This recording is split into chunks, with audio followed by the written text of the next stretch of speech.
하게 되었습니다. 신학대학을 제가 들어가서 이제 저희 집사람하고 그 서울신대 바로 근처에다가 방을 얻어서 살았습니다. 이 신대원을 들어가게 되면은 이 대학을 졸업하고 오기 때문에 각자 나이가 다 다릅니다. 그래서 그 나이 차이가 한 살, 두 살, 세 살 이렇게 달아서 서로 형, 동생 하면서 친하게 지내게 됩니다. 강의가 매일같이 있는 것이 아니고 어느 때는 제가 이제 오전 강의를 마치면 오후에 강의가 없으면 그 친구들을 한 7, 8명을 제가 초청을 해서 저희 집에 초대를 합니다. 그래서 점심에 뭐 다른 건 없습니다. 그냥 김치하고 김치찌개 해서 그 7, 8명이 이렇게 나눠 먹고 가끔 그렇게 저희 집에 와가지고 같이 점심을 먹고 그렇게 한 적이 있습니다. 그러면서 그런데 그 제가 부른 친구 중에서 대개 친구들이 이 동생들이죠. 저보다 나이가 조금 어린 그 친구들이 대개 선교사로 지원하는 친구들이 많이 있었습니다. 그래서 밥을 먹고 커피를 한 잔 마시면서 그들이 얘기하죠. 나는 어디 선교로 지원해서 가겠습니다. 나는 또 어디 태국을 가겠습니다. 필리핀을 가겠습니다. 이렇게 러시아를 가겠습니다. 뭐 아프리카 가겠습니다. 이러면서 하는 걸 보게 되지요. 근데 저는 선교의 마음은 하나도 없었습니다. 전혀. 그래서 저는 나는 목회할 거다. 그럼 내가 목회할 때 내가 너들을 다 도와주겠다. 그런 농담조로 그렇게 한 적이 있습니다. 그러나 제가 목회를 시작하면서 뭐 미약하지만 그들을 지금까지 잘 돕고 있었습니다. 그때까지만 해도 제가 선교가 뭔지 잘 몰랐습니다. 학교에서 강의실에서 선교학을 배워요. 그 선교의 이론도 배우고 여러 가지 선교를 배우지만 이론적으로 개념적으로는 제가 정리가 되어 있지만 현장의 체험이 없었기 때문에 그래서 선교라는 것이 도대체 뭔가 잘 와닿지를 않았습니다. 이론적으로는 잘 알죠. 여러분 성경도 마찬가지요. 이론적으로 아무리 잘해도 그 말씀이 체험되어야 몇이 아니에요. 마찬가지예요. 선교도. 제가 이론적으로는 체계적으로 잘 배워서 잘 알아요. 공부도 잘해서 A+ 받았습니다. 그러나 현장 경험이 없었습니다. 그러다가 저하고 같이 이제 밥 먹던 친구가 저 태국에 선교사로 나가서 형님 우리 이 지역에 한번 와주십시오. 그래서 제가 아마 목회 초창기에 그곳에 찾아갔어요.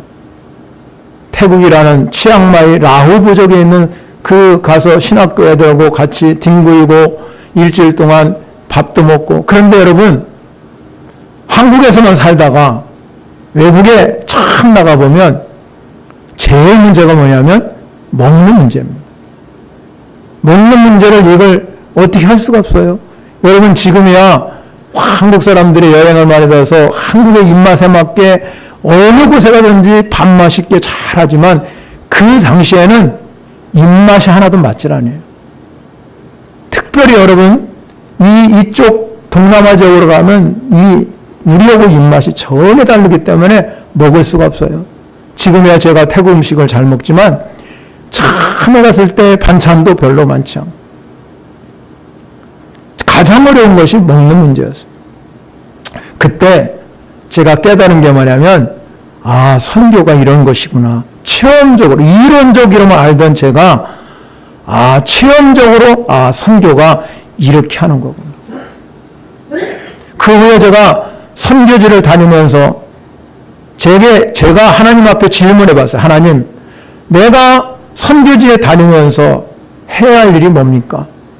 수많은 교회들이 선교지에 나와서 큰 교회 가면 돈도 많이 가지고 와서 돈 여러분 수없이 뿌리고 다니고 모든 물품 나눠주면서 그렇게 선교하는 경우가 수없이 많고 그 선교사들이 거기에 따라다니면서 할 때 우리는 작은 교회고 나는 가진 거 없지만 하나님 내가 할 수 있는 일이 무엇입니까? 라고 질문했습니다.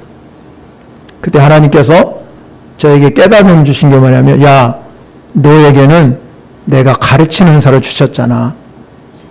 가르치는 사를 주셨잖아. 그 마음이 내가 콱 들어오더라고요. 아, 그러면 내가 이 선교지에 살 수 있는 일은 가르치는 사역이구나. 그래서 그때부터 저는 어느 곳에 가든지 일주일 동안 가서 가르치는 사역을 하게 됩니다.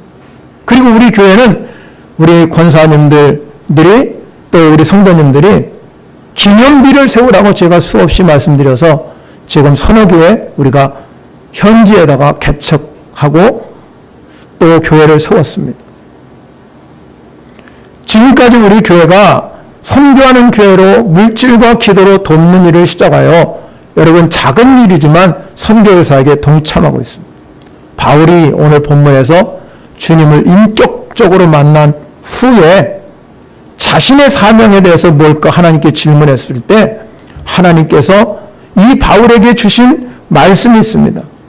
이 사람은 내 이름을 이방인과 임금들과 이스라엘 전선에게 전하기 위한 택한 나의 그릇이라 그랬습니다. 그래서 그는 수많은 어려움 가운데서도 복음을 전하기 위해서 노력했습니다. 그런데 여러분 그가 예수 그리스도를 인격적으로 만난 후에 바나바가 제자들에게 소개를 해봤지만 이 바울이라는 사람은 그 전에 어떤 인물이었냐면 예수를 핍박하던 사람이고 포악자고 예수 믿는 사람을 잡아다가 감옥에 가두고 때리기도 하고 죽이기도 하고 그런 사람이었는데 갑자기 어느 날 나타나가지고 이야기하기를 내가 예수 믿는 사람이라 하면 믿겠습니까? 그 제자들도 안 믿었어요. 그리고 바나바도 속이 상했지요. 그런데 이 바울이 조용히 그 예루살렘에서는 복음을 전할 수가 없어서 자기 고향인 다소로 내려갔습니다. 다소에 가서 한동안 그곳에서 지나게 되었지요. 그런데 그를 그래도 끝까지 함께한 사람은 바나바였습니다. 그래서 우리는 바나바가 없으면 바울이 없는 겁니다. 성경에 보면 바나바를 이렇게 이야기합니다. 바나바는 착한 사람이요 성령과 믿음이 충만한 사람이다. 그래서 이 바나바를 예루살렘 교회가 부흥해서 이 예루살렘 교회가 점점점 확장되었고 사마리아로 내려가고 안디옥까지 이 복음이 증거되었습니다. 그래서 이 안디옥 교회가 폭발적으로 성장해 갈 때 이 제자들 누구를 저 안디옥 교회에다 보낼까 고민을 하는 중에 바나바를 목회자로 세워서 이 안디옥 교회에 보내지요. 이 안디옥 교회에 가서 바나바가 목회를 하다가 보니까 누가 생각나냐면 바울이 생각난 거예요. 바울 그렇지. 이 바울이 내가 저 예루살렘에 있을 때 제자들에 소개했을 때 제자들이 받아주질 않았어. 그래서 이 바나바가 바울을 찾으러 5가지 내려가죠. 지금이야 자가용이 있으니까 금방 가지만 그대는 뭐가 있습니까? 말을 타고 가든지 그렇지 않으면 걸어서 가야 됩니다. 몇 날 며칠을 걸려서 다소에 가서 바울을 데리고 옵니다. 안디옥에 와서 같이 목회를 하다가 이 안디옥 교회가 성령이 충만한 교회였기 때문에 그 교회가 하나님의 음성을 듣고 바울과 바나바를 선교사로 하나님이 파수관하는 메시지를 듣고 목회하던 그 바나바와 바울을 선교지로 보내게 됩니다. 그게 안디옥 교회입니다. 바울은 이 안디옥 교회에서 선교사로 파송받아갖고 1차, 2차, 3차 이 선교여행을 통해서 가는 곳마다 교회가 세워지기 시작했습니다. 교회가 세워진다는 것은 그 교회에 하나님의 일꾼이 세워진다는 뜻입니다. 오늘 본문은 빌립보 교회, 바울이 2차 전도여행 때 세운 빌립보 교회에게 쓴 편지입니다. 빌립보 교회는 어디에서 썼습니까? 우리는 이 바울이 빌립보 썼을 때는 어디에 썼냐면 감옥에 갇혀서 썼습니다. 그래서 우리는 옥중서신이라고 그래요. 빌립보서의 전체 주제는 뭐냐면 기쁨입니다. 항상 기뻐하라. 여러분, 바울의 처지가 옥중에 있는데도 불구하고 그는 빌립보 교회를 향해서 편지를 쓰면서 당부한 것이 뭐냐면 기뻐하라는 것이었어요. 어려운 환경인데 여러분, 그렇습니다. 여러분이 상황이 어떤지 형편이 어떤지 그리스도 안에 있으면 기쁨이 있는 줄 믿으시기 바랍니다. 그리고 오늘 4장 여러분이 읽은 이 4장은 1장, 2장, 3장 마지막 4장에 이 바울이 빌립보 교회를 향해서 뭔가 하고 싶은 말이 있었어요. 그럼 오늘 본문의 15절에 뭐라고 말합니까? 빌립보 사람들아 그랬습니다. 빌립보 사람들이라는 것은 빌립보 교회 안에 있는 성도들을 이야기합니다. 빌립보 사람들이라고 표현한 이유는 뭐냐면 빌립보 교회에 대한 회상이에요. 회상. 내가 빌립보 교회 보니까 이렇더라. 4장 1절에 보면 이 바울이 뭐라고 빌립보 교회를 표현하냐면 그러므로 나의 사랑하고 사모하는 형제들, 나의 기쁨이요 면류관을 사랑하는 자들아 라고 이 바울이 그 표현했어요. 얼마나 멋진 표현이에요. 나의 기쁨이요 면류관을 사랑하는 자들아. 얼마나 멋지고 아름다운 표현이에요. 이보다 여러분 멋진 말이 어디 있습니까? 바울이 그만큼 자기가 세운 이 빌립보 교회에 사랑과 관심이 너무 크다고 생각하죠. 그리고 빌립보 교회가 이 루디아라는 자주장사가 함께한 교회예요. 그러니까 얼마나 여러분 바울이 그 교회로부터 많은 도움을 받았는지 우리는 알 수 있습니다.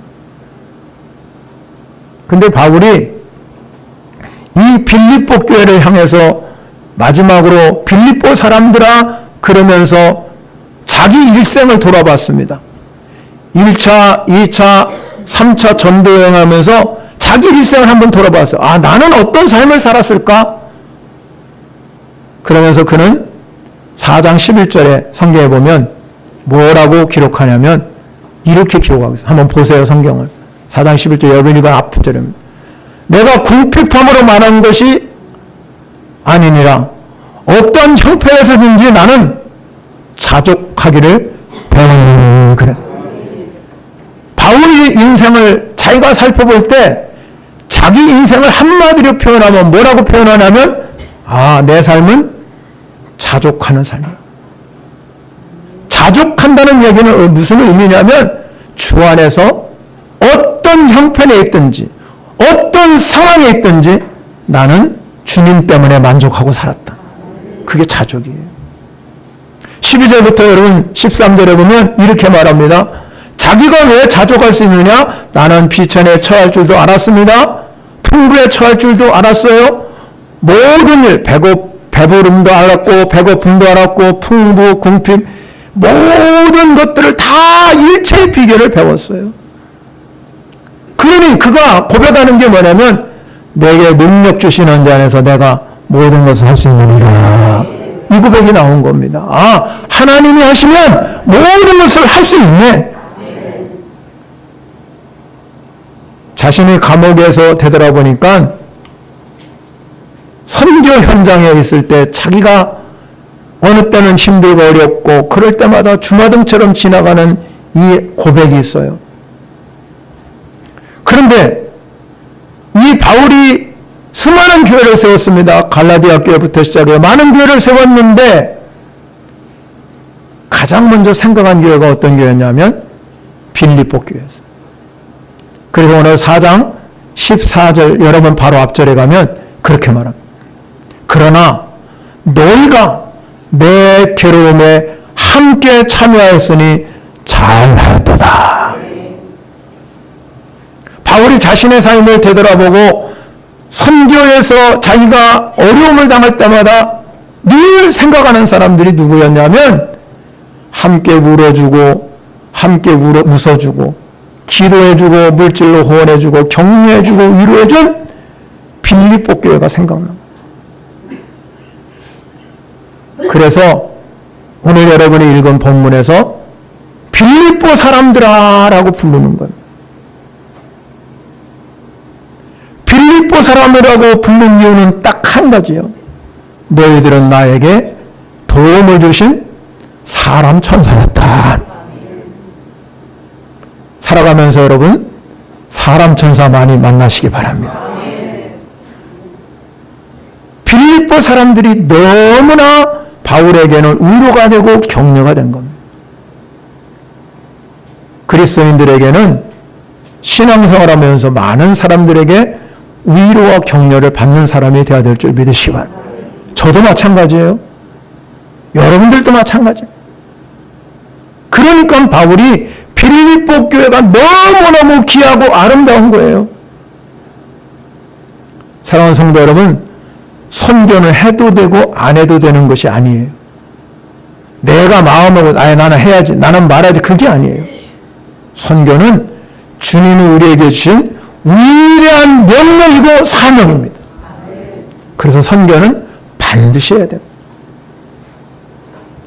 여러분, 오늘 본문을 통해서 저는 몇 가지 함께 살펴보고자 합니다. 첫 번째는 이 바울이 빌립보 사람들아 그러면서 빌립보 교회를 칭찬하고 있면서 뭘 칭찬하냐면 빌립보 교회는 주고받는 일에 참여한 교회였다고 그랬습니다. 오늘 4장 15절부터 16절에 가면 그렇게 말합니다. 빌립보 사람들아 너희도 알거니와 복음의 시초에 내가 마게도를 떠날 때 주고받는 내 일에 참여한 교회가 너희 외에 아무도 없었는데 16절에 봅니다. 데살로니가에 있을 때에도 너희가 한 번뿐 아니라 두 번이나 나에 있을 것을 보냈다고 그랬어요. 빌립보 교회는요, 큰 교회가 아니었어요. 그 당시에는 큰 교회도 없어요. 거의 여러분, 소그룹 운영되는 가정교회였어요. 바울이 고린도 교회를 향해서 편지를 쓰면서 두 번째 고린도에게 편집을 한 서신이 고린도 후서예요.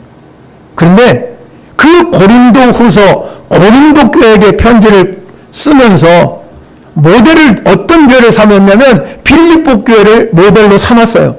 그래서 이 고린도 교회 성도들에게 야, 빌립보 교회를 봐라. 얼마만큼 저희들이 가난하고 힘들었어도 불구하고 선교에 동참했는지를 한번 봐라.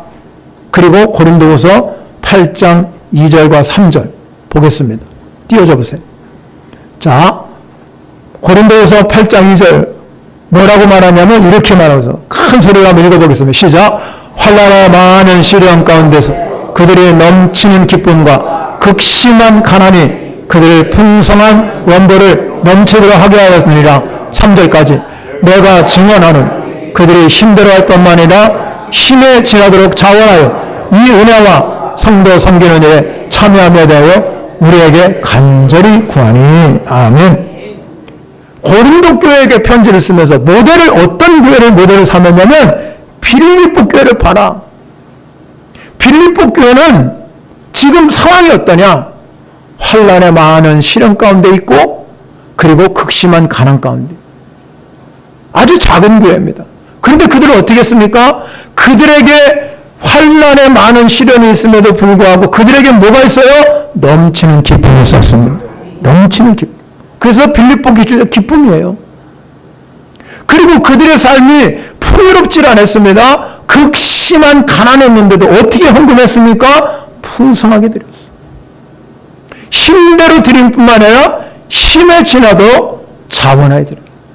그리고 그는 내 선교에 참여하는 교회가 되었다는 거예요. 여러분, 이 말씀을 통해서 우리가 볼 수 있는 게 뭡니까? 돈이 많아서 선교하는 것도 아니고 돈이 없어서 선교 못하는 것이 아니라 우리 안에 그리스도의 마음이 없기 때문에, 여러분 안에 진정한 그리스도의 마음이 있으면 내가 극심한 가난에 시달린다 할지라도 풍성한 연보를 드릴 수 있게 되는 줄 믿으시기 바랍니다. 주고받는 교회, 그 교회는 빌립보 교회밖에 없다고 바울이 고백하고 있습니다. 주님 일은요 쉽지 않습니다. 바울이 1차, 2차, 3차 선교여행을 다 끝마치고 돌아오다가 밀레도라는 지역에 머물게 돼요. 근데 이 밀레드 지역에서 이제 넘어오면 예루살렘에 들어오는데 많은 사람들이 뭐라고 해요? 바울에게 얘기해요. 가지 마십시오. 붙들었어요. 왜 붙들었어요? 가면 죽습니다, 당신. 많은 예언자들이 기도해 보니까 바울이 가면 죽을 것 같으니까 당신 가지 마십시오. 그래도 불구하고 바울은 나는 예루살렘에 갈 것이다. 그리고 밀레도에서 이제 그 가까운 에베소 교회 장로들을 지도자를 다 청했어요. 이 지도자들을 밀레도에 모아놓고 한 얘기가 뭐냐면, 여러분, 내가 여러분에게 이제 내가 예루살렘에 가면 당신들을 못 볼지 모르는데 내가 생각해 보니까 나도 에베소 교회 굉장히 빌립보 교회도 사랑하지만 에베소 교회도 내가 사랑하는데 왜 에베소 교회도 사랑하면 3년 동안이나 밤낮 쉬지 않고 눈물로 이 두란노 소원에서 그들을 가르치고 훈계했기 때문에. 그러면서 바울이 그 에베소 교회를 향해서 친히 당부한 말씀이 사도행전 20장 35절에 그게 뭐냐면, 범사 여러분에게 모범을 보여준 것 같이 여러분들이 어떻게 하든지 간에 약한 사람을 도우라는, 힘들고 어려운 사람 돕는데 예수님이 우리에게 그렇게 말씀했다. 주는 것이 받는 것보다 복이 있도다. 그렇게 가르쳐 주셨다. 그러니 우리가 주는 일이 얼마나 소중한가를 여러분 알아라.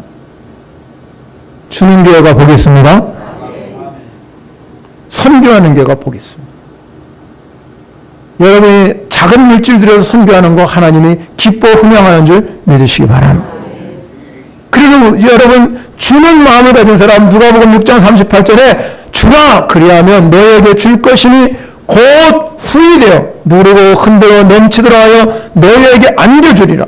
너희가 헤아리는 그 헤아림으로 너희도 헤아림을 도로 받을 것이라. 성경은요 우리에게 강조해요. 심은 대로 거두는 거예요. 심은 대로. 복 중에 복은 어떤 복이 복이냐면 주는 자가 되어야 될 줄 믿습니다. 여러분, 한 사람 한 사람이 이 땅을 살아가면서 주는 성도로 축복의 통로가 되시기 바랍니다. 두 번째 우리가 살펴보고, 그럼 왜 우리가 선교해야 되느냐? 왜 우리가 선교에 중점을 두고 해가느냐? 오늘 성경 우리에게 하면 선교는 빌립보 교회를 통해서 모델을 보니 선교는 풍성한 열매요 향기로운 제물이기 때문에 사도 바울은 빌립보 교회가 자신을 듣고 선교하는 것이 뭐냐? 풍성한 열매고 그것이 바로 향기로운 제물이에요. 나무는요 열매를 통해서 구분하잖아요. 열매가 모르면 나무도 잘 저는 모르겠습니다. 열매가 이거 사과나무구나, 이건 포도나무구나. 뭐 전문가는 나무만 모두 알 수 있지만 비전문가인 사람들은 나무만 보고 이게 복숭아 나무인지 이게 사과나무인지 이게 포도나무인지 조금 생김새는 달라서도 잘 모른다 이 말이에요. 그러나 열매가 열면 누구도 알 수 있어요. 아, 이거 포도나무네, 이거는 사과나무네. 그런데 여러분, 나무의 사과나무는 사과나무인데 열매가 맺지 못하면 그거는 뭐에 들어가요? 불에 들어가는 불쏘시개밖에 되지 않는다. 농부가 씨를 뿌려가지고 잘 가꾸고 관리해서 열매가 풍성하면 그 기쁨이야 이루 말할 수가 없잖아요. 신앙도 마찬가지입니다. 열매가 가장 귀한 줄 믿으시기 바랍니다. 열매로 맺어지는 올 한 해 여러분의 삶의 열매가 주렁주렁 맺어지기를 바랍니다. 그래서 요한복음 15장 8절 너희가 열매를 맞으면 내 아버지께서 영광을 받을 것이요 너희는 내 제자가 되리라. 주님의 제자가 되려면 열매가 맺어져야 돼요. 신앙의 여러분 최고의 열매는 선교예요. 선교. 그래서 사도 바울은 17절에서 너희에게 유익하도록 풍성한 열매가 맺어지기를 원했습니다. 사도 바울은 이 선교헌금은 향기로운 제물이에요. 향기로운 제물. 제물이 뭐요? 죽어서 드리는 거잖아요. 죽어야 제물이 되는 겁니다. 구약시대는 여러 가지 제사를 드렸는데 양과 염소 그리고 소를 죽여서 제물이 되게 하셨잖아요. 대신 인간을 대신해서 짐승이 죽어서 제물이 되어서. 그러나 지금은 예수 그리스도가 단번에 우리의 십자가의 모든 죄를 짊어지고 죽으셨기 때문에 제물이 된 거예요.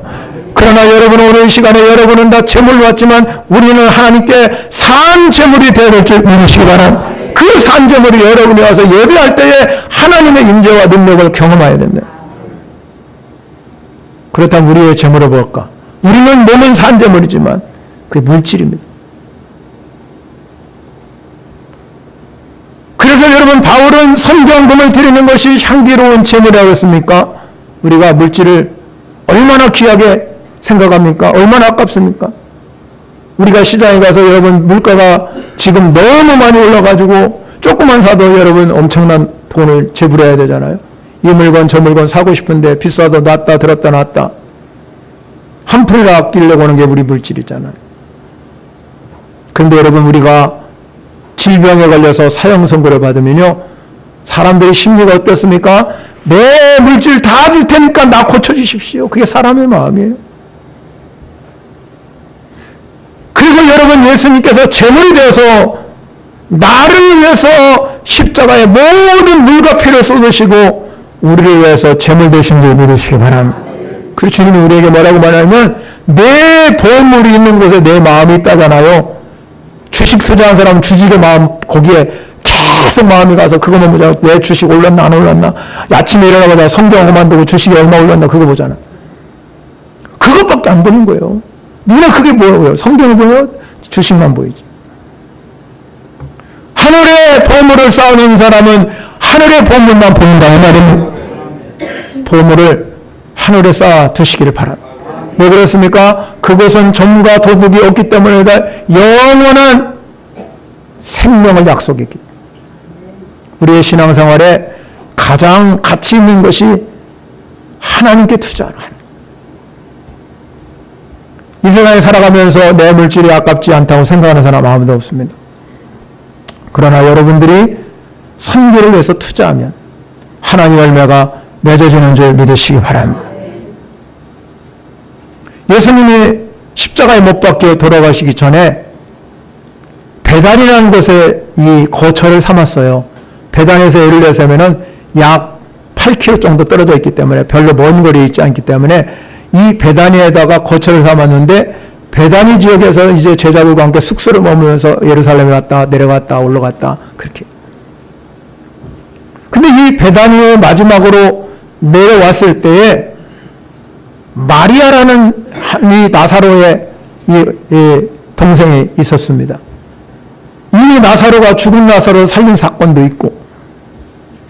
그런데 이 마리아의 마음 가운데 예수님이 이제는 예루살렘에 마지막으로 올라가시는 것은 예수님이 끊임없이 제자들에게도 말했고 마리아에게도 말했어요. 마리아에게 말했고. 그런데 알아듣는 사람은 하나도 없었어요. 예수님 내가 고난을 받을 것이고 십자가에 못 박혀 돌아가시고 3일 만에 부활할까는 이 사건을 이 제자들에게도 말했고 마리아에게도 말했고 마르다에게도 말했고 많은 사람이 말했지만 들을 게 있는 사람이 마리아 외에는 아무도 없어요. 마리아는 그걸 깨달았어요. 마리아는 이제 십자가를 예수님이 진다고 그렇게 생각할 때 그는 결단을 했습니다. 자기가 가지고 있는 향유값 그것을 깨트려서 예수님 발 앞에 부었습니다. 제자들이 깜짝 놀랐습니다. 아니 저 향유는 시집갈 미천인데 300단어에 되는 엄청난 이 시집갈 미천인데 어떻게 저거를 한 번에 단번에 까서 예수님 발 앞에 부냐? 그거 팔아가지고 수많은 가난한 사람들을 도울 수 있는데 어떻게 그럴 수 있느냐? 말은 잘하지요. 말은 참 잘해요. 그런데 예수님이 그들을 책망합니다. 가만두어라. 가만두어라. 그가 하는 일은 내 장례를 예비하기 위해서 내 말 들었다 내 말을 너희들은 한 번도 내가 얘기할 때 듣지 않았지 않느냐. 그런데 마리아는 내 말 듣고 내 말대로 순종한 거야. 내 장례를 예비한 거야. 마태복음 26장 13절에 이렇게 기록합니다. 내가 진실로 너희에게 이르노니 온 천하에 어디서든지 이 복음이 전파되는 곳에는 이 여자가 행한 일도 말하여 그를 기억하리라 하시니라. 하나님 뭐요? 기억했다. 여러분 오늘 이 시간에 말씀을 듣는 여러분이 하나님이 기억된 사람이 되십니다. 이 자리에 오셔서 나는 하나님이 나를 기억해 주시면 하나님을 여셔요. 마지막 결론입니다. 그러면 결과가 뭘까? 선교의 결과가 뭐냐? 하나님이 기억된 일의 선교의 결과 너무 중요하지. 오늘 이렇게 말합니다. 18절 하반절부터 보면은 이렇게 말합니다. 내가 풍족하니 이는 받으실 만한 향기는 제물이라고 했죠. 이건 뭐라고 했습니까? 하나님을 기쁘시게 한 것이다. 하나님을 기쁘게 한 것. 그리고 19절에 가면 나의 하나님이 그리스도 예수 안에서 영광 가운데 그 풍성한 대로 너희 모든 쓸 것을 채우시리라. 여러분 우리 성도가 제일 큰 목적이 뭐예요? 하나님을 영화롭게 하고 영원토록 그를 즐거워하는 거예요. 이게 성도의 목적이에요. 그런데 여러분 이 세상의 피절 가운데 사람만이 하나님을 영화롭게 했어요. 하나님께 사람을 특별히 창조한 게 뭡니까? 하나님께 기쁘게 해드리는 일 하라고. 우리가 하나님이 주신 목적과 사명을 가지고 살 때 여러분의 삶이 가치가 있고 축복이 있는 줄 믿으시기 바랍니다. 여러분 빌립보 교회를 향해서 그 극심한 가난 가운데서도 풍성한 연보를 드리고 자원하여 드린 그 10년 가운데 하나님을 기쁘게 한 것이라고. 하나님을 기쁘게 한. 히브리서 13장 16절에 가면 오직 선을 행함과 서로 나누어주기를 잊지 말라. 하나님은 이 같은 제사를 기뻐하시니라 그랬어요. 서울에 가면요 우리 권사님들하고 갔다 왔지만 한국 기독교 선교기능을 거기 가면 우리나라의 선교에 어려울 때 와가지고 395명의 선교사들이 거기에 묻혀 있어요. 양화전의 기념관에 여러분 조성되어 있잖아요. 근데 거기 보니까 이런 표명이 있어요. 친구로 하여 자기 목숨을 이보다 더 큰 사랑이 없느니라고 어떤 선교사가 말했고, 나에게 천의 생명을 주어준다 했던 이 모든 걸 한국에 바치라는 선교사도 있었고, 아펜젤레 선교사는 뭐라고 그러냐면 나는 선김을 받으러 온 것이 아니라 섬기러 왔다고 기록하고, 그들이 왜 왔어요? 하나님의 명령이 있기 때문에 왔잖아요. 그래서 우리가 이 자리에 있잖아요. 그들이 목숨을 걸고 이 땅에 목숨을 걸고 왔기 때문에 그들이 때문에 오늘 우리가 있는 거잖아요. 그러면 우리도 나누어져야 하잖아요. 세계를 향해서 우리가 받은 축복 은혜를 세계 선교를 위해서 쓰임받아야 되잖아요. 그게 하나님이 기뻐하는 선교예요. 하나님이 기쁘게 하는 거는 나눠주고 베풀어주고 선교하는. 그러면 하나님 우리에게 큰 복을 주셔요. 19절을 큰 소리로 읽으면 여러분의 복이 되는 거예요. 시작. 나의 하나님의 그리스도에 나서 영광 가운데 그 풍성한 대로 너희 모을 것을 채우시리라. 아멘. 사랑하는 성도 여러분, 하나님은 째째한 분이 아니에요. 하나님은 그렇게 여러분 재시는 분이 아니에요. 오늘 성경에 뭐라고 했습니까? 나의 하나님이 그리스도에서 하나의 영광 가운데 풍성한 대로, 할렐루야, 풍성한 대로 너의 모든 쓸 것을 채우시리라. 하나 오래 채우는 역사가 나시기 바랍니다. 그런데 어떻게 채워요? 대답하는 사람만 받으세요. 어떻게 채워요? 풍성하게 채워. 풍성하게. 하나님 여러분을 축복자로 이 땅에 살기를 원합니다. 축복자로 살기를 원합니다. 올 하나님 주신 풍성한 복을 누리시고 풍성한 은혜를 누리시고 여러분의 삶에 능력이 나타나고 하나님의 역사가 일어나서 나는 축복자로 살겠습니다. 나는 축복자로 사명을 감당하겠습니다. 그 축복이 여러분이 마시기를 축원합니다.